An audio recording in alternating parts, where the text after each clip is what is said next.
Welcome back to the summit. Still with us, Professor Jonathan Rosenhead, Mr. Phil Dave, and of course, Mr. David Mencer. Thank you, gentlemen, for staying with us, and hopefully we can have a more civilized conversation at part 2 of the summit. We're staying on topic, of course, but before we go back to our discussion, I am sure you are all way too familiar with those disturbing scenes from London a year ago, and what is perhaps not less disturbing is what followed. But first, a reminder of the Rape the Jews' Daughters convoy in London a year ago.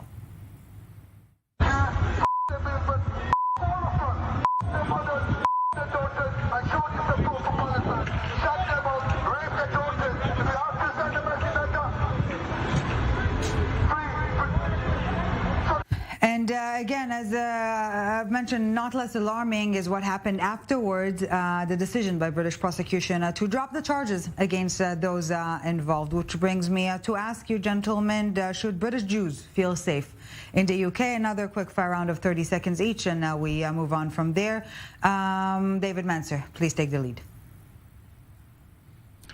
Well, the way British Jews feel is very much up to them. I can only share with you the experience of this British Jew. And when I see anti-Semitic incidents rising to the highest ever levels, when I see that sort of activity on the streets of London, when I see Jewish people having to live their lives undercover, behind higher and higher walls with more and more security, then I believe that it's time for British Jews to look deep inside themselves and think to themselves, what future do they have in the UK? But of course, it's up to them. Professor Jonathan Rosenhead, your take, please. Yes, the incident is deplorable, the film, but it is rare, which is why it's always produced. Jews should feel safe in the UK. It's the safest, least anti-Semitic country in Europe. Jews have been scared by exaggerated statements about the degree of anti-Semitism in the Labour Party, and into thinking they might have to leave. And I'm sorry that Mr. Mencer has actually left. Feeling against Israel is, however, high in the whole country, not just in the Labour Party for its violations of international law, etc.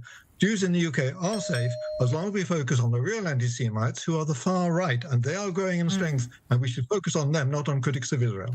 Phil, Dave, your thoughts? Well, for starters, I think it's an absolute myth to believe it's just the far right that are anti-Semitic in the UK. Make no mistake, the far left can be just as abhorrent.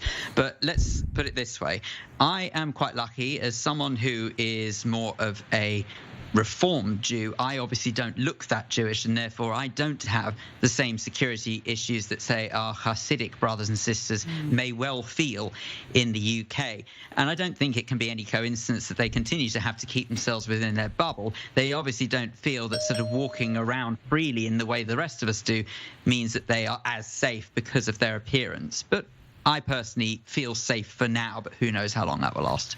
Yes, let's hope it remains the case. And let's feel free to engage in a civilized conversation, gentlemen. Is anti-Semitism politically beneficial nowadays? No other way to put it. David Mencer.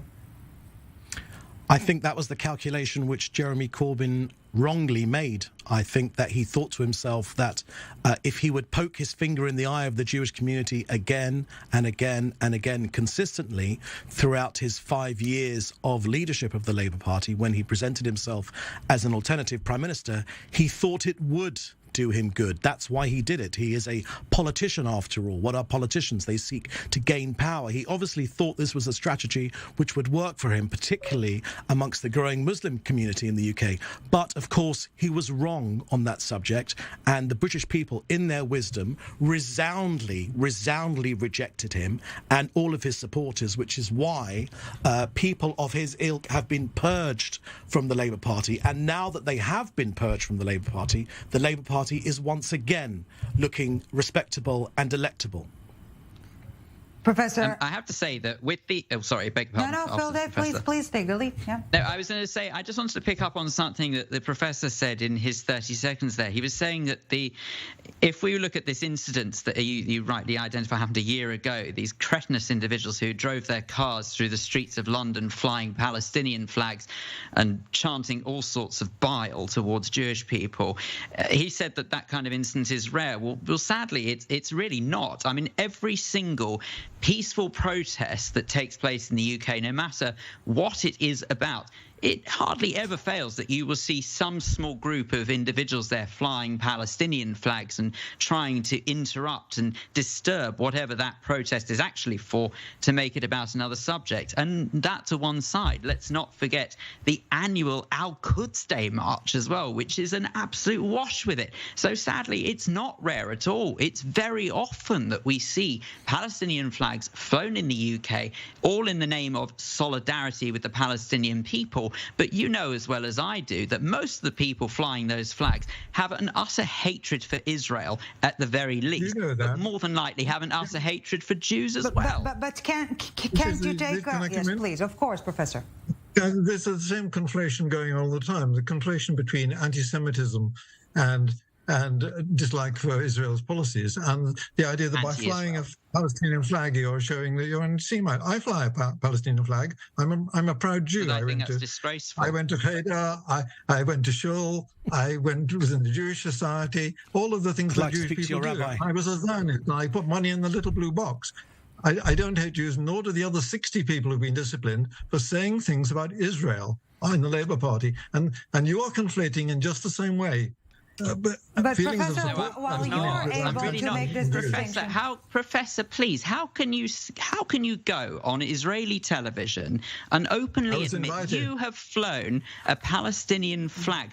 That is shameful. That flag has become so associated with hatred towards the country. The professor to hear his views. This is Israel has made that flag a symbol of liberation because of what it's done to the Palestinians. Had it not done that, the Palestinian flag would have no currency at all. While you're able to make the distinction between holding anti-Zionist or anti-Israeli sentiments and being a full-on anti-Semite, can you acknowledge the fact that others are unable to do the same, and that anti-Zionist notions are sometimes merely whitewashing anti-Semitic notions?